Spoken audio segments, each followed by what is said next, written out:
The 6th of January 1935. Talk 13. Mrs. M. A. Piggot, an English lady, who had read Search in Secret India, came to see the Maharshi. The services of a disciple as interpreter were provided. There were many visitors at the time in the hall, including some ladies with their infants. The place resounded with noise. At length, silence prevailed. Suddenly Maharshi, who seemed to be looking at infinite space, was heard to say softly, "Monkey." A little baby was then discovered in the doorway, unobserved by the mother, who was seated on the other side of the door, with a large monkey standing on his hind legs, who with both hands was fondling the child, not hurting it in the slightest, both being at peace with each other in Maharshi's presence. When Maharshi's voice was heard, the monkey jumped away adroitly and disappeared. The incident greatly impressed the lady. The 7th of January 1935. Is a master necessary for realization? Mrs. Piggot asked first. The realization is the result of the master's grace more than teachings, lectures, meditation, etc. They are only secondary aids, whereas the former is the primary and the essential cause. Devotee, what are the obstacles which hinder realization of the self? They are habits of mind, vasanas. D. How to overcome the mental habits, vasanas? By realizing the self. D. That is a vicious circle. It is the ego which raises such difficulties, creating obstacles, and then suffers from the perplexity of apparent paradoxes. Find out who makes the inquiries, and the self will be found. D. What are the aids for realization? The teachings of the scriptures and of realized souls. D. Can such teachings be discussions, lectures, and meditations?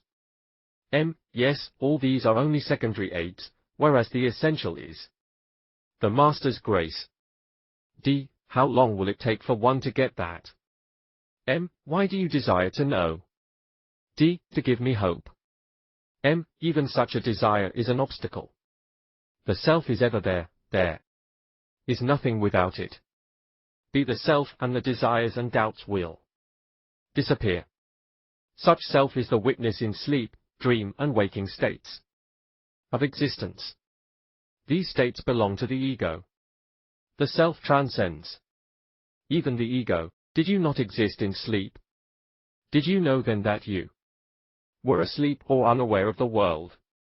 It is only in the waking state that you describe the experience of sleep as being unawareness. Therefore the consciousness when asleep is the same as that when awake. If you know what this waking consciousness is, you will know the consciousness which witnesses all the three states. Such consciousness could be found by seeking the consciousness as it was in sleep. D. In that case, I fall asleep. No harm. D. It is a blank. For whom is the blank? Find out. You cannot deny yourself at any time. The self is ever there and continues in all states.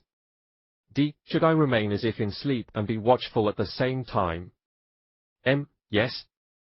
Watchfulness is the waking state. Therefore the state will not be one of sleep, but sleepless sleep. If you go the way of your thoughts, you will be carried away by them, and you will find yourself in an endless maze.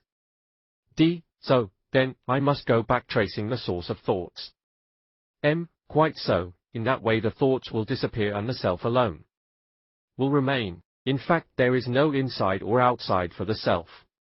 They are also projections of the ego. The self is pure and absolute. D. It is understood intellectually only. Is not intellect a help for realization? Yes, up to a certain stage. Even so, realize that the self transcends the intellect. The latter must itself vanish to reach the self. D. Does my realization help others? Yes, certainly. It is the best help possible. But there are no others to be helped. For a realized being sees the self, just like a goldsmith estimating the gold in various jewels. When you Identify yourself with the body, then only the forms and shapes are there. But when you transcend your body, the others disappear, along with your body consciousness. D. Is it so with plants, trees, etc.? M. Do they exist at all apart from the self? Find it out. You think that you see them. The thought is projected out from yourself.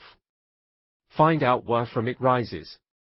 Thoughts will cease to rise and the self alone will remain. D. I understand theoretically. But they are still there. M. Yes, it is like a cinema show. There is the light on the screen and the shadows flitting across impress the audience as the enactment of some piece. Similarly also will it be, if in the same play an audience also is shown. The seer, the scene, will then only be the screen. Apply it to yourself. You are the screen, the self has created the ego has its accretions of thoughts which are displayed as the world, the trees, plants, etc., of which you are asking. In reality, all these are nothing but the self. If you see the self, the same will be found to be all, everywhere, and always. Nothing but the self exists. D. Yes, I still understand only theoretically. Yet the answers are simple and beautiful and convincing. M. Even the thought, I do not realize, is a hindrance. In fact, the self alone is